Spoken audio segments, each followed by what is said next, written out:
It's dangerous. Get everyone.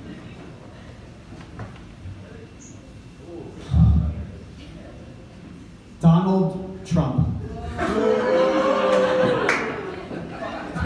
I'm just kidding. Could you imagine?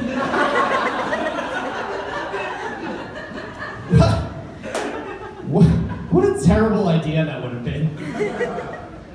I'm on the. I don't know what I got. I'll try to speed it up. I promise this time. So I really should have given this more thought before I committed to it. I can't talk politics. I can't say the word penis.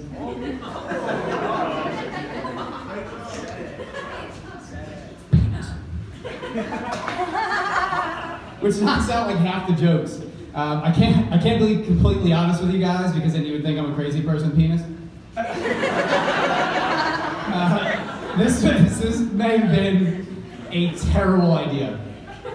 The AGM was fun and all, but all things considered, it was like a combined total of about 2 minutes that I was actually saying anything at any given time. So I was talking to Alexis before this whole thing started, and I said I was going to do stand-up, and she's in the industry, she does improv and all these different things, and she said that on average, it takes the normal person a year to solidify 8 minutes of stand-up material. Drew goes, hey man, you're going in 2 weeks and you need 10 minutes. So, it was... I needed to be prepared for 10 minutes, 2 weeks. I'm not a veteran of this. I'm not a trained comedian by any means. I decided to try stand-up for the first time in front of my whole office, which means I can't say penis, which takes out half the jokes. Considering what I'm left to work with, I thought we could discuss the differences between men and women. Specifically, in a time of vulnerability and how we as different sexes react to those scenarios. Even more specifically, what happens when someone is so drunk that they need to throw up. First of all, there is a fundamental difference between the female throwing up process and the male. When a woman throws up, come with me for this one, it's kind of cute. It's relatively quiet. Maybe there's like a couple of coughs, maybe.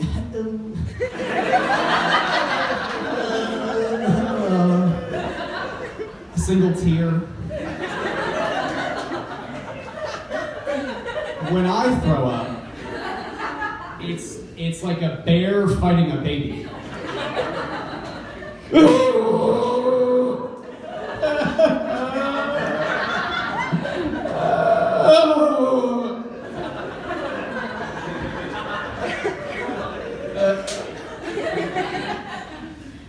I'm sobbing, my face is bright red. So, bearing that in mind, I feel that it makes sense how members of the same sex respond when they're called on for help in those scenarios. When a woman gets sick, her friends will put up a wall behind her, they'll call in reinforcements to protect her, pull her hair back, get her some water. When a guy gets sick, around a bunch of his boys, this is one of those other absolute certainties that I was referring to before. A picture will be attempted involving at least one pair of testicles. When I was a freshman in college, I had an aggressive evening out, and I ended up locking myself in one of the stalls in the all-male dorm bathroom at the end of the night.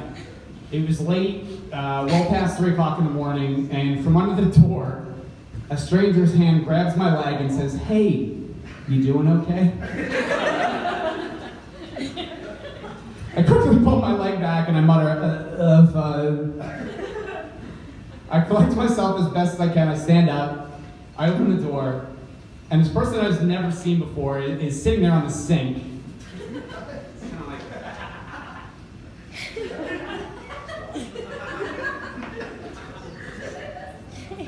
And he's got this concerned look on his face and he just goes, "Rough night." So I try to dismiss him, and as I'm going to walk past him, I stumble, and he swoops in. And he grabs me. And so at this point, I'm too drunk I'm conceding to the fact, like, I can't resist, I'm conceding to the fact that there's going to be a picture of me floating around involving someone else's testicles. In a sudden twist of fate, he walks me to the sink, turns the water on, cups his hands, and then begins to try and wash my face. All the while, trying to find out who I am, make me feel better. At this point, I'm so uncomfortable that I would have preferred the picture.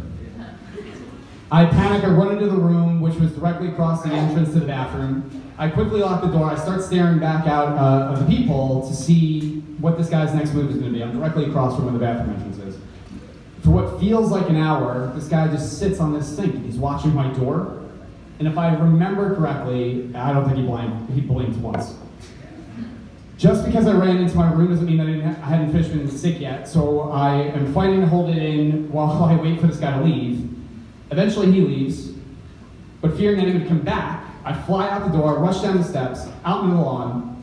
I woke up the next day in the rain. I have no keys. I have no phone. I don't have my wallet.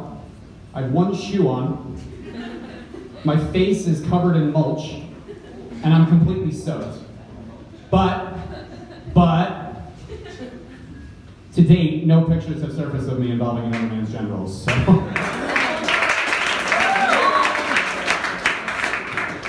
There's more, but no. No, you know what, all right, fuck it. So, things that I've learned from recruitment. So sales, obviously. The ability to have conversations with people from all over the world. India, Pakistan, all parts of Asia. You're talking to these people and they have these heavy accents, and I never thought I'd be able to do this before, but I get conversations with them, we can speak about culture, we can talk about all these different things. The only accent that I struggle with is French.